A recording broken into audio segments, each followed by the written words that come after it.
तो चलिए आज हम लोग मोशन इन प्लेन को समझते हैं। आज का जो टॉपिक होगा वो मोशन इन प्लेन। जैसा कि नाम से पता चल रहा है कि कैसा मोशन है, प्लेन में मोशन है। तो प्लेन का जब भी फॉर्मेशन होता है तो दो कोऑर्डिनेट की आवश्यकता होता है, दो एक्सिस के को मिलाकर एक प्लेन बनता है। इसीलिए मोशन इन प्लेन को 2D मोशन कहा जाता है, 2 डायमेंशनल मोशन। यदि हम प्लेन को समझने का प्रयास करें तो मान लेते हैं, चलिए एक्स एक्सिस है, वाई एक्सिस है और ये जेड एक्सिस है। तो इन कोऑर्डिनेट सिस्टम से जो है हम प्लेन कहें तो एक्स और वाई एक्सिस जो दोनों मिलकर एक प्लेन का फॉर्मेशन करेगा वो प्लेन कहलाएगा एक्स वाई प्लेन या वाई एक्स प्लेन कहलाएगा। सिमिलरली वाई और जेड मिलकर एक प्लेन बनाएगा, वो प्लेन क्या कहलाएगा, वाई जेड प्लेन। और जेड और एक्स एक्सिस मिलकर जो प्लेन बनाएगा एक्स जेड या जेड एक्स प्लेन कहलाएगा। तो जब भी प्लेन का फॉर्मेशन करना है तो दो कोऑर्डिनेट की आवश्यकता पड़ेगी, दो एक्सिस की आवश्यकता पड़ेगा। इसीलिए जो है इस मोशन को हम लोग 2D मोशन कहते हैं। और चलिए अब 2D मोशन में हम लोग देखेंगे कि पार्टिकल की पोजीशन क्या है, पार्टिकल का वेलोसिटी क्या है, उसका इंस्टेंटेनियस वेलोसिटी क्या है, एक्सीलरेशन क्या है और काइनेमेटिक इक्वेशन को जो है मोशन इन प्लेन में कैसे लिखेंगे। तो इन सारे कंसेप्ट को आज हम लोग देखते हैं। तो चलिए हमने सपोज किया, मान लेते हैं कि ये ओरिजिन है एक्स वाई प्लेन में किसी इंस्टेंट ऑफ टाइम टी में मान लेते हैं पार्टिकल की पोजीशन जो है ए पॉइंट पे कोई पार्टिकल है जिसका पोजीशन वेक्टर को हम कहते हैं कि आर डिस्टेंस ओरिजिन से वो पॉइंट है जो पोजीशन वेक्टर आर को रिप्रेजेंट कर रहा है। और ये जो है टी समय में किसी इंस्टेंट ऑफ टाइम टी में पार्टिकल की पोजीशन ए है। एट टाइम मान लेते हैं टी समय में पार्टिकल की पोजीशन ए है। एंड जो कोऑर्डिनेट है इस पार्टिकल का अगर मान लेते हैं, सपोज करते हैं कि वो एक्स में एक्स डिस्टेंस है और वाई में वाई डिस्टेंस है, देन कोऑर्डिनेट जो होगा वो क्या हो जाएगा, X and Y. Let us suppose मानते हैं कि डेल्टा टी समय में अब पार्टिकल की पोजीशन ए से बी हो गया है। यहाँ पे मान लेते हैं पार्टिकल पहुँच गया और जो पोजीशन है ओरिजिन से उसको हम कहते हैं कि अब ये जो पोजीशन है आर प्लस डेल्टा आर के इक्वल है। एंड कोऑर्डिनेट जो है इसका जो कोऑर्डिनेट है X plus delta X and Y plus delta Y के इक्वल हो गया। और जो टाइम रिक्वायर्ड हुआ ए से बी तक पहुंचने में वो हम कहते हैं कि डेल्टा टी समय का रिक्वायरमेंट हुआ, या हम कहें कि टी समय में पार्टिकल की पोजीशन ए था और टी प्लस डेल्टा टी समय में वो बी पोजीशन पे पहुंच गया। तो चेंज इन टाइम यदि कहें, चेंज इन टाइम जो है this is equal to T plus delta T minus T, because change in time होगा T final minus T initial. Finally जो है ए से बी तक पहुंचा है तो उस समय का समय जो है टी प्लस डेल्टा टी है, और जब वो ए पॉइंट पे है उस समय टी समय, ये हमने कंसीडर किया है। Then change in time this is equal to T से T cancel, that is delta T के इक्वल है। एंड यदि पोजीशन में चेंज को देखा जाए तो इनिशियली जब ए पोजीशन ए पॉइंट पे है तो उस समय एक्स में चेंज जो हमें मिला वो किसके इक्वल होगा, ए पॉइंट पे है तो एक्स कोऑर्डिनेट रख रहा है, बी पॉइंट पे पहुंचा तो एक्स प्लस डेल्टा एक्स हुआ। यानी चेंज अगर हम ए बी को रिप्रेजेंट करें, A B is equal to AV vector is equal to change in position, that is R plus delta R minus final minus initial R, this is equal to delta R के equal होगा। And x axis में यदि change देखा जाए तो initially क्या था x और फाइनली जो है x final minus x initial की बात किया जाए, मतलब a से b तक हम देखें तो फाइनल जो है coordinate x plus delta x हो गया है और इनिशियल जो है कितना है x है, दैट इज जो है जो चेंज हमें पोजीशन x एक्सिस का जो चेंज पोजीशन मिला वो कितने के इक्वल है, डेल्टा x के इक्वल है। सिमिलरली y एक्सिस में यदि हम पोजीशन का चेंज देखें तो y final minus y initial, this is equal to final कितना है y plus delta y minus y, this is equal to delta y का चेंज है।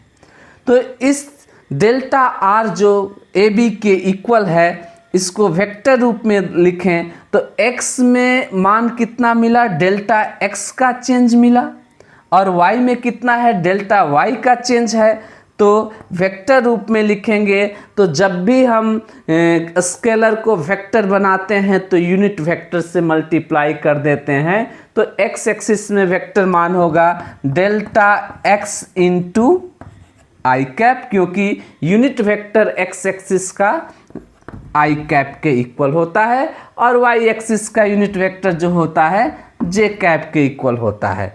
देन डेल्टा r जो होगा टोटल x एंड y दोनों में जो पोजीशन का मान होगा वेक्टर समेशन के साथ लिखें तो delta x I cap plus delta y j cap के इक्वल होगा। यदि इस पोजीशन वेक्टर इसको हम मान लेते हैं, इसको मान लेते हैं, चलिए इक्वेशन 1 कहते हैं। यदि इस पोजीशन वेक्टर का मैग्नीट्यूड निकालना हो कि इस ए बी वेक्टर का मैग्नीट्यूड क्या होगा, तो वेक्टर का मैग्नीट्यूड निकालने का प्रोसेस होता है कोफिशिएंट के स्क्वायर, डेल्टा आर का मैग्नीट्यूड जो होगा अंडर रूट डेल्टा एक्स का स्क्वायर प्लस डेल्टा वाई के स्क्वायर से जो है इस वेक्टर का मैग्नीट्यूड निकलेगा। चलिए अब हम लोग एवरेज स्पीड की, एवरेज वेलोसिटी की बात करते हैं। तो डेल्टा टी समय में हमें डेल्टा आर पोजीशन में चेंज प्राप्त हुआ है। तो अगर पोजीशन को टाइम के साथ जो है डिवाइड करेंगे तो हमें वेलोसिटी प्राप्त होगी। तो चूंकि ये इंटरवल बड़ा है इसलिए वेलोसिटी एवरेज वेलोसिटी कहलाएगा।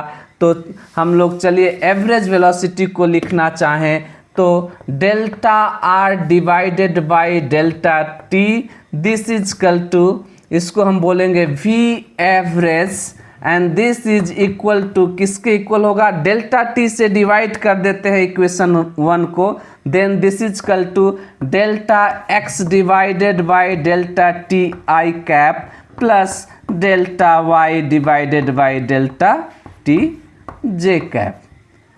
इस प्रकार से हम लोग प्लेन में जो है एवरेज वेलोसिटी को देखें तो एक x में कंपोनेंट होगा जो कि किसके इक्वल होगा, delta x by delta T के इक्वल होगा, और दूसरा जो हमें y में कंपोनेंट होगा delta y over delta T के इक्वल होगा।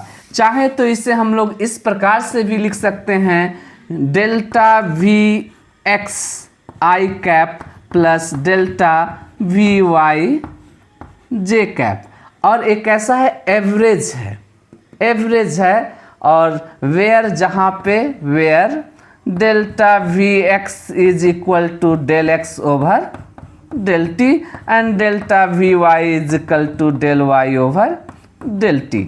इसे हम लोग एवरेज वेलोसिटी कहेंगे प्लेन मोशन इन प्लेन में। अब इस इंटरवल को मच मच मच स्मॉलर कर दें, इनफाइनाइटिज्मल स्मॉल कर दें, then this velocity becomes instantaneous velocity, that is, अब हम लोग कैसे लिखेंगे, delta T tending to zero की बात कर रहे हैं, then limit delta T tending to zero del R over del T, this becomes D R by D T and this is known as velocity. Velocity की बात होगी तो plane में जो है वेलोसिटी को यदि लिखा जाए तो D R over D T, this is equal to V this v is equal to dx by D T I cap plus dy over D T J cap. और चाहे तो इसको हम लिख सकते हैं V X I cap plus we Y J cap, where जहाँ पे V x is equal to D X by D T and V Y is equal to D Y over D T.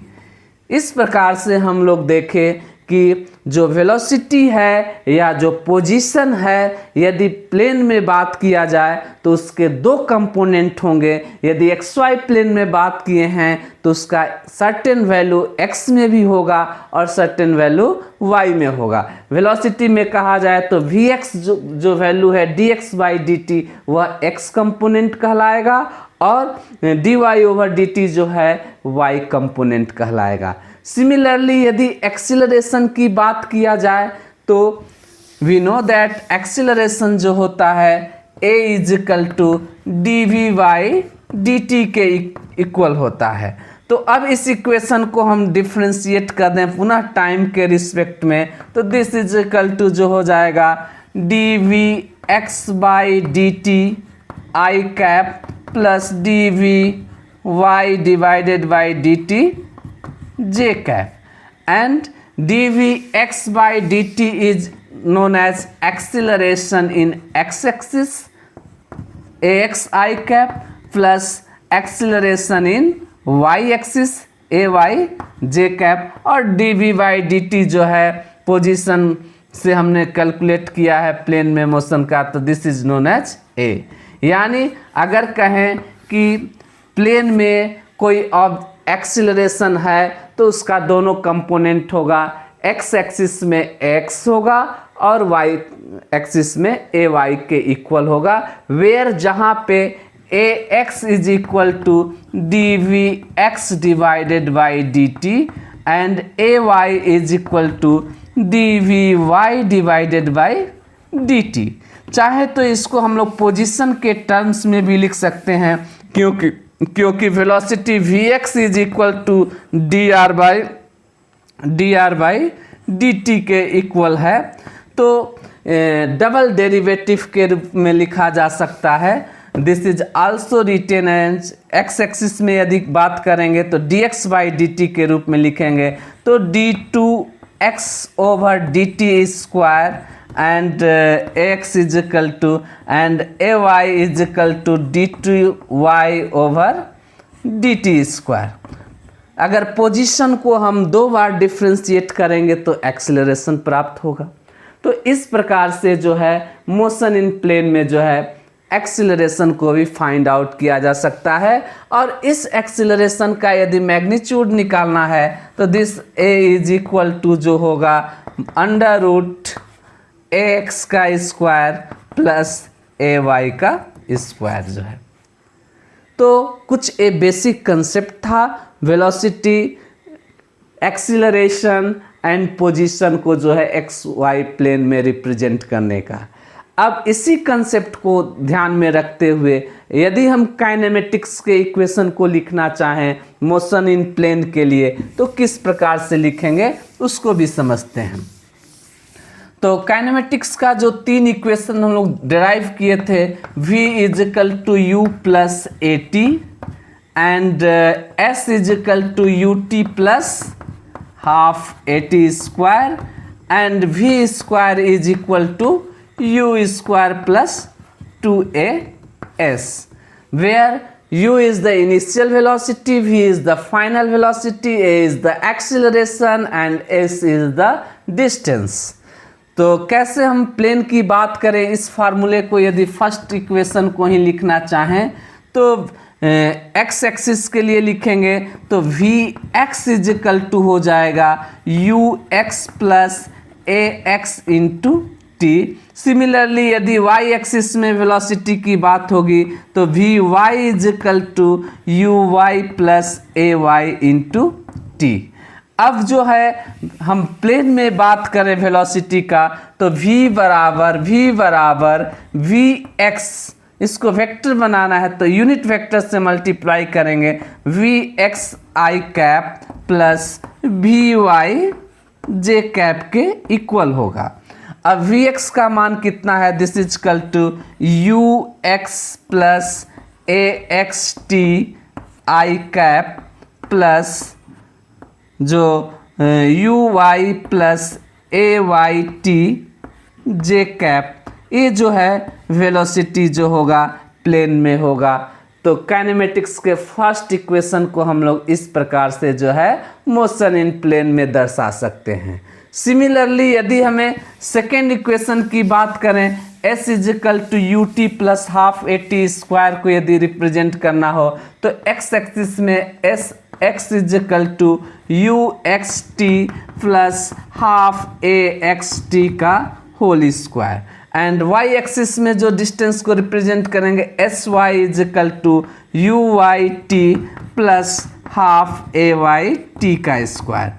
अब हम चाहें तो इस s को जो है प्लेन के मोशन में व्यक्त करें तो यूनिट वेक्टर से मल्टीप्लाई कर देते हैं और फिर समेशन कर दें तो ये हमें डिस्प्लेसमेंट देगा s is equal to you x t plus half a x t का square i cap plus u y t plus half a Y t का स्क्वायर जे कैप।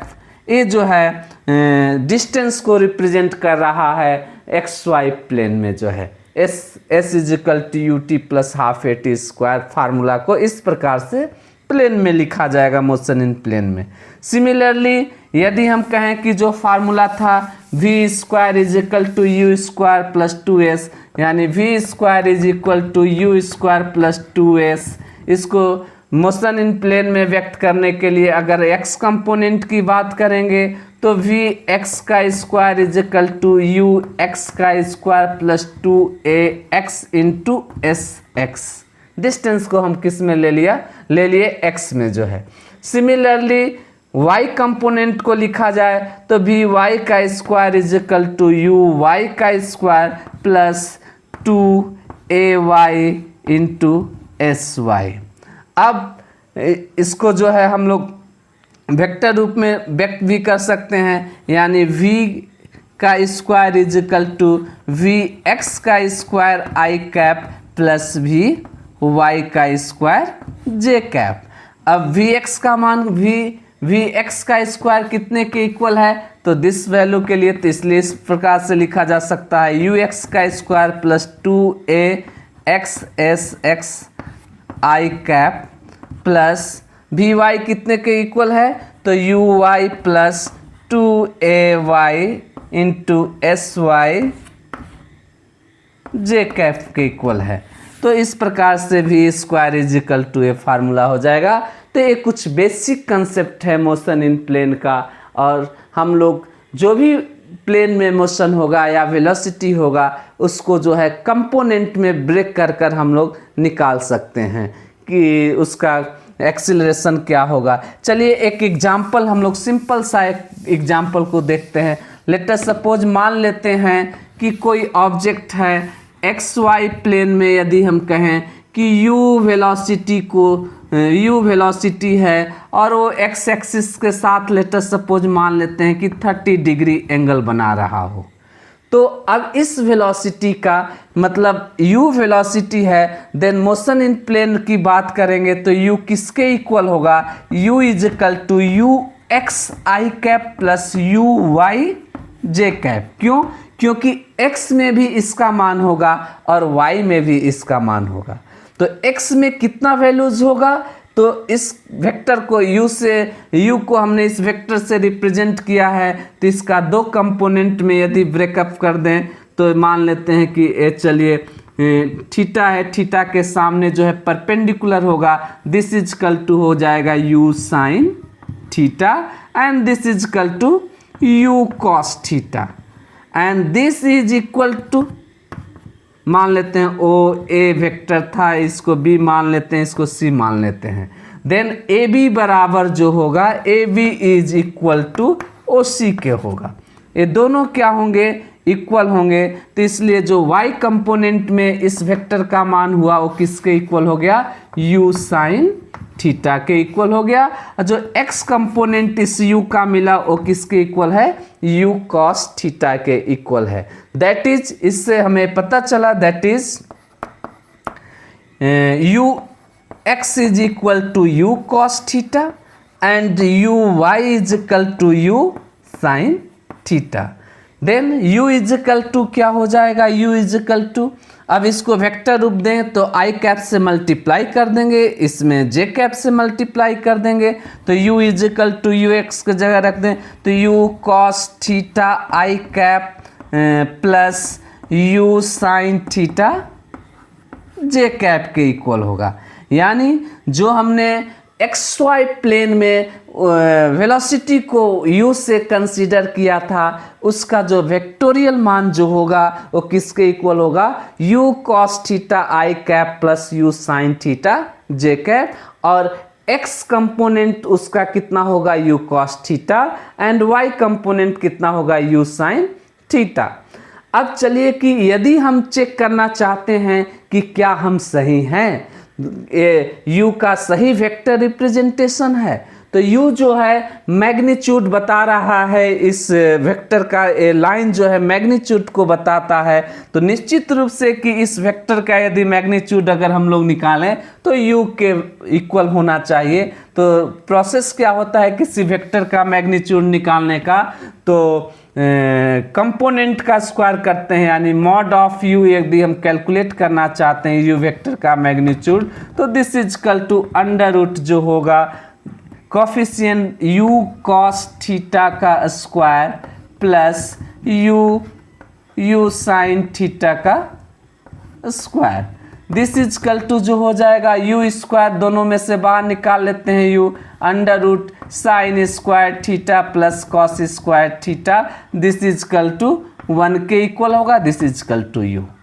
तो इस प्रकार से हम लोग देख रहे हैं कि जो मैग्नीट्यूड प्राप्त हो रहा है वो u के इक्वल है, दैट इज हमारा जो है सही रिप्रेजेंटेशन है वेक्टर रूप में। इस प्रकार से कंपोनेंट में हम रिजॉल्व कर सकते हैं। अब कोई भी वेक्टर हो, वेलोसिटी हो, एक्सीलरेशन हो, कुछ भी हो, अगर कुछ एंगल बनाता है तो उसको हम ब्रेक करेंगे और उसका दोनों मान होगा, x में भी कुछ वैल्यूज होगा और y में भी कुछ वैल्यूज होगा, तो इसी को हम लोग कहते हैं मोशन इन प्लेन। और इसका बेहतरीन एग्जाम्पल जो है प्रोजेक्टाइल मोशन। तो आई होप कि मोशन इन प्लेन को आप समझ गए हैं। नेक्स्ट वीडियो में है आपको प्रोजेक्टाइल मोशन की हम बात करेंगे।